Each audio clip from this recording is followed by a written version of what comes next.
Hi there YouTube, and welcome to another discussion video. Today I'm going to be talking about a brand new competitive format released today for Pokemon. Technically, it is the oldest competitive format that you are able to play online via official means. This format is Pokemon Stadium rentals only. Now, this might seem like kind of a niche competitive format to talk about, and you are absolutely right. I first got the idea to make a video about this when I saw some people suggesting this on the Smogon forums, like, hey, Pokemon Stadium Online is only going to have rentals, and that sucks, but it does mean we get a technically playable online format, and so let's talk about it. Now, it is very disappointing that the Pokemon Switch Online, or the Nintendo Switch Online Pokemon Stadium port is not going to have any sort of connectivity, which means you'll only be able to play as rentals. In terms of actually playing it yourself as a single player experience, that is incredibly disappointing. Round 2 in particular is going to be incredibly difficult and honestly unfun to get through. So it's really unfortunate that they kind of hamstrung the potential of this game by releasing it with like only its base game and no connectivity involved. But a fun side bonus of that is that we get to talk about a really interesting format, and we're going to go ahead and talk about that now.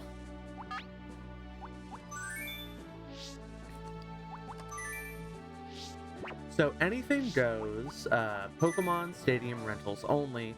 You could technically play rentals only with any of the formats, but this is probably the main one since it has a 6v6 singles and it's the only one that functions that way. And the way it works is that you get to play with all of these Pokemon, the rentals, but only the rentals. There's some really big missing factors in here. So like, for example, Tauros is still a fine Pokemon. It's got Double Edge, but it doesn't have Blizzard. It doesn't have Hyper Beam. This is what it gets. So the potential of a lot of Pokemon is very different, and speed stats are also really weird. So for example, a Pokemon like Kadabra is actually going to be stronger than a Pokemon like Alakazam because it's 146 with Psychic, so even though, compared to 156 with Psybeam, so even though Alakazam is stronger, Kadabra is going to be a stronger Pokemon overall in terms of damage, thanks to the fact that it gets to use Psychic over Psybeam. And there's a lot of weird things in there like that, that make this format really weird to play, but also super fun. Now, if you haven't played any Gen 1 formats before, there are a couple of resources you'll probably want to check out. The Smogon strategy deck is still, in my opinion, the best place to find a lot of Gen 1 information. So if you want to get caught up on the difference between modern mechanics and Gen 1 mechanics, stuff like, freeze, never thawing, no physical special split, no dark and steel types, partial trapping moves like Wrap and Fire Spin function entirely differently. And it's a lot to read up on, and I'll leave a link to that in the description. But also, if you're familiar with RBY in general, Stadium also has a lot of mechanical differences to that. For example, substitute functions like it does in the modern gens, whereas in base RBY, substitute doesn't block status, so it's kinda garbo. It's a lot to read up on, but I think most of it you should be able to get after you play a couple games. Like, the crit mechanics are different, partial trapping moves are different, but they're not very good in this metagame because there's not a lot of good options, but they are worth keeping in mind. So those are kind of the base differences, and now let's talk about how would you actually play this. In particular, I think that there is a team structure that if you're building in this tier for the first time, this is the general team structure that you're going to want to kind of adopt, just so that way you kind of always have a fighting chance and can kind of learn the tier from here. This is the sort of base team structure that we're going to talk about. We're going to have Persian, it's Persian, an offensive psychic type, an offensive electric type, a Persian answer, a defensive psychic type, and then an electric check. Now, this sounds like a very specific group of Pokemon, but there are options in basically all of these slots. And we're going to kind of go through them one by one. Why would you use them? And then we're going to talk about some extra options after I go through this. So the first slot that you're going to have is going to be your Persian. You could just call this offensive normal, but really Persian is going to be the main one you're using. It has an incredibly high speed tier, and thanks to its always hit slash, it has the highest normal damage in the rentals tier. Unless, you could have something like Tauros. If it crits, it'll have higher damage, but because of the always crit of Persian, it's going to have the highest normal damage in the tier. And it has Bubble Beam, which means that you can't stop it with the rock grounds. Mimic is even honestly really fun because if you have a counter to Persian, like say Haunter, which we'll talk more in depth about later, and you Mimic on the switch, if you get Psychic, you suddenly win that 1v1, especially if you factor in crits. Persian is not unbeatable by any means, and even if you don't have a hard counter, you can still stop it, but it is without a doubt, at least at the baseline starting, it is the strongest Pokemon on the tier and should be respected as such. Up next, we're going to want to have some sort of offensive Psychic. Now, I split up offensive and defensive Psychics because the Psychic type is so powerful in Gen 1 that you really want to make sure you have at least 2 checks to it in any given on any given team. And while you could just have your offensive Psychic be your defensive Psychic as well, that leaves you to getting overwhelmed or getting blown up on, and then just getting kind of overwhelmed by the opponent's Psychic types. Kadabra is the premier one because of its speed, power, and access to recover. Its lack of a good physical option, having to rely on Dig, means that against other Psychic types it could get a little dicey, especially if they have something to hit it with physically and Kadabra doesn't. But at the same time, thanks to Recover, Kadabra can also win out in a lot of those situations through crits and special drops. So, it's kind of a toss-up, but generally Kadabra is probably the best Psychic type and the one that you should use by default. I don't think it's necessarily required, because a proper player will probably prevent you from getting that many opportunities with Kadabra in the first place, but it's definitely the baseline for Psychic offense in this tier, and probably the Mon you should start with. For an offensive Electric, you'll usually want to choose either Jolteon or Zapdos. Zapdos is incredibly powerful, it's a really good speed tier, and it's just generally really tough to switch into. It's also one of the few Pokemon with paralysis in the tier with Thunder Wave, which means that in terms of speed control, helping out your other offensive Pokemon, Zapdos is going to be incredibly powerful and incredibly important. It is hard stopped by the rock grounds, and so is Jolteon, which means that you could consider them droppable, but at the same time, they are so powerful when your opponent doesn't have a rock ground that it's usually going to be worth it to bring them by default. And forcing your opponent into predictable plays is always a good thing.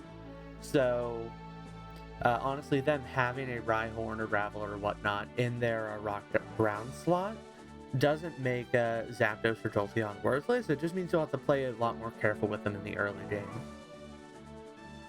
That being said, they are both incredibly powerful, and definitely, I think you should start with using the Electrics.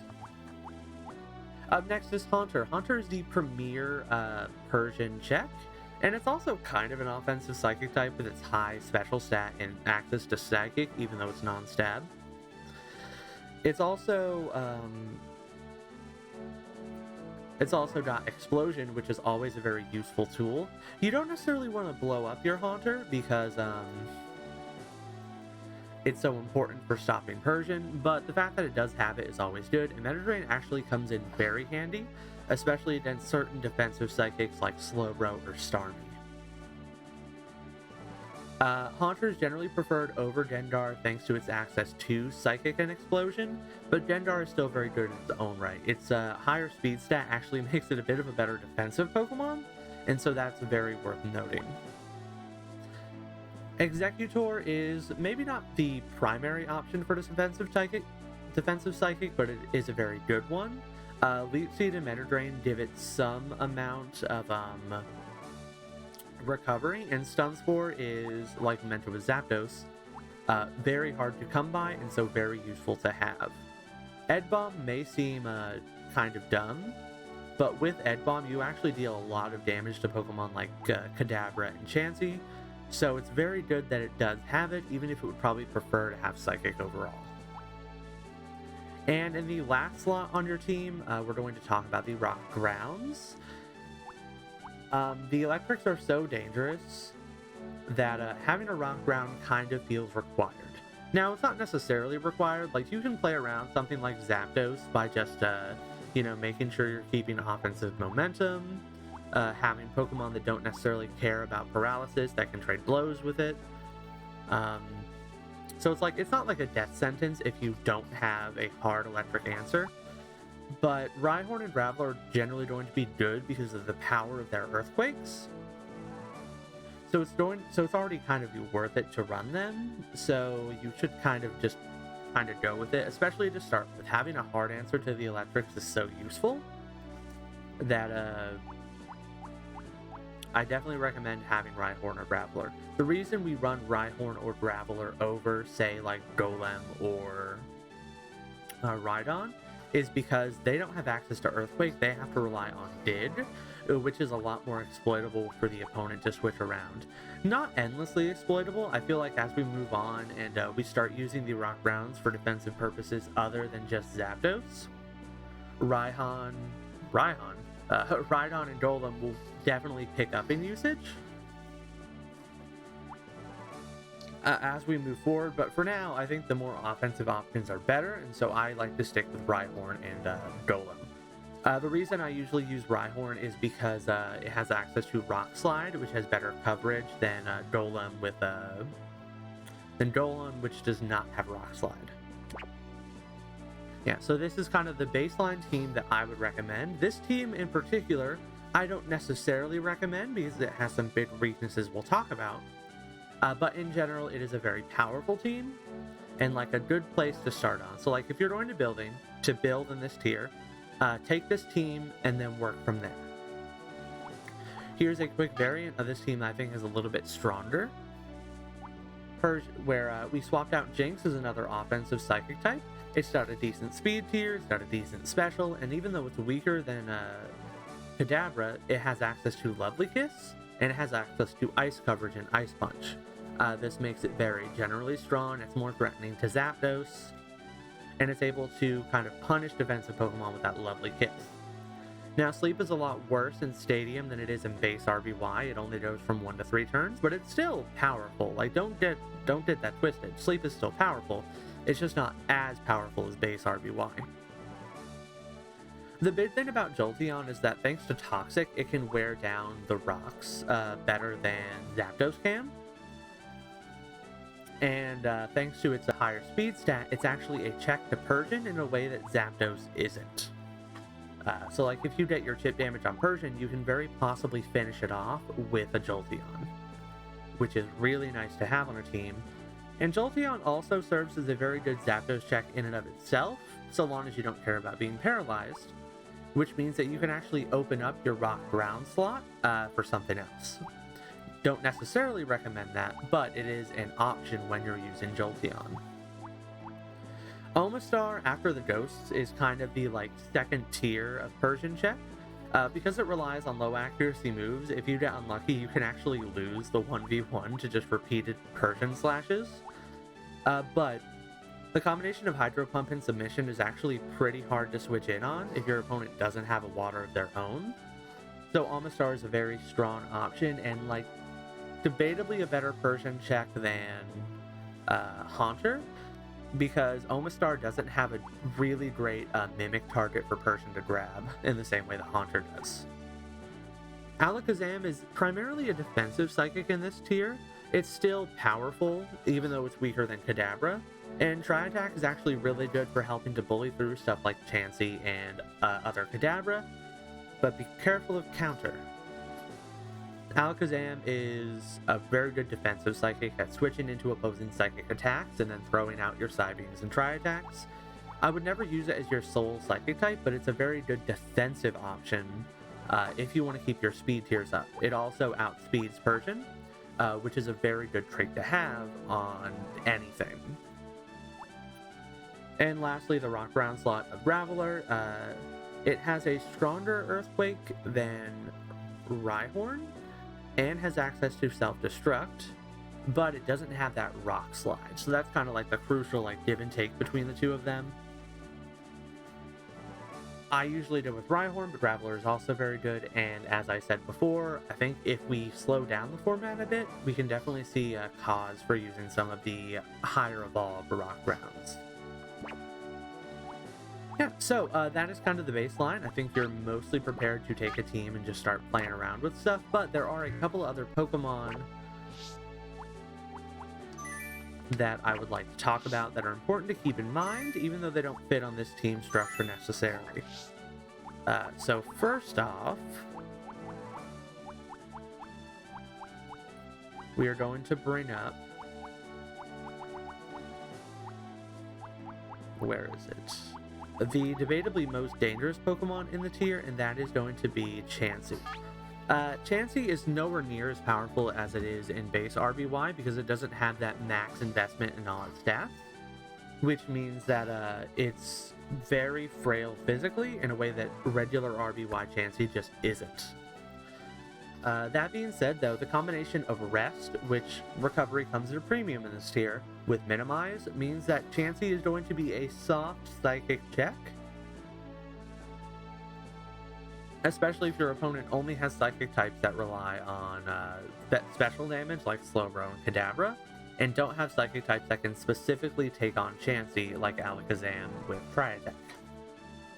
Thunder and Fire Blast are also really powerful off of a base 126 special, so Chansey is definitely a rolling the dice Pokemon that can take over a game in an instant if you don't have a check for it prepared or don't play very carefully around it. That being said, its physical frailty means it's definitely not as strong as it is in base RBY, but it's always worth keeping in mind to have some sort of check to it on your team. Talking about Kindred checks, we have Dragonair. Dragonair is a mostly defensive Pokemon. It can spread Thunder Wave, it can check the electrics fairly well, and most importantly, it checks Chansey and has Swift, so if you have a Dragonair on your team, a Chansey can basically never sweep you. Now, that doesn't necessarily mean that Dragonair is a fantastic Pokemon, it's just worth noting as a Pokemon that will eternally check Chansey, which can be very important, and then it also has Thunder Wave to spread paralysis around. Moltres is debatably the most dangerous Pokemon on the tier, and while it does not have as set in stone of a defensive profile as some of the other Pokemon we mentioned, Fire Blast is near impossible to switch into if your team does not have a water on it. So I feel like as we go on, we may end up needing to have a defensive water on our teams. Pokemon like Slowbro or Starmie are good options as they allow you to kind of double up on your Psychic check while also having a Moltres check. But overall, Moltres is an incredibly powerful Pokemon. It can sub up on Haunter Psychics, making it super dangerous, super powerful, and it also has Swift, which as a fun bonus means that Pokemon like Chansey will never be able to fully set up and sweep your team. And then those are kind of the main Pokemon I wanted to talk about. Aerodactyl is also very good as just a generally strong offensive Pokemon. Snorlax is a very good bulky tank. It's not great at resting off damage because of its low defenses, but Medicaid is incredibly dangerous, and the fact that it has rest as an option is worth noting. And Pokemon like Muck and Weezing. Did I already go past Weezing? Yeah, and Pokemon like Muck and Weezing have potential. Weezing's Self-Destruct, Sludge, and Fire Blast combination is very hard to switch into. It's able to switch into certain Pokemon like Executor very easily. And if any like boom offense teams become very popular, I think that a Pokemon like Weezing is definitely going to find its way on there. I think defensive poisons aren't going to be huge, but I feel like they definitely will have some potential. Not sure how much potential, but some potential. And yeah, that's pretty much it. There's definitely a lot more Pokemon that are going to have viability in here. There are certain Pokemon, like a lot of the middle stage Pokemon, that probably have potential, but it's really hard to talk about how much potential they have without really diving into the lab and diving into calcs about it, or just testing out. One thing that's really fun is that the AI for Pokemon Stadium is decent. So while it doesn't have a concept of value, so like it's not like you're playing real games against people, if you want to get an idea for how certain Pokemon switch into others, playing against the AI is a fine option. It'll sometimes just double switch on you just at random, so like it'll keep you on your toes just enough to help give you an idea for how Pokemon counter others. Which means that if you don't have anyone to play with initially, you can at least kind of practice the tier.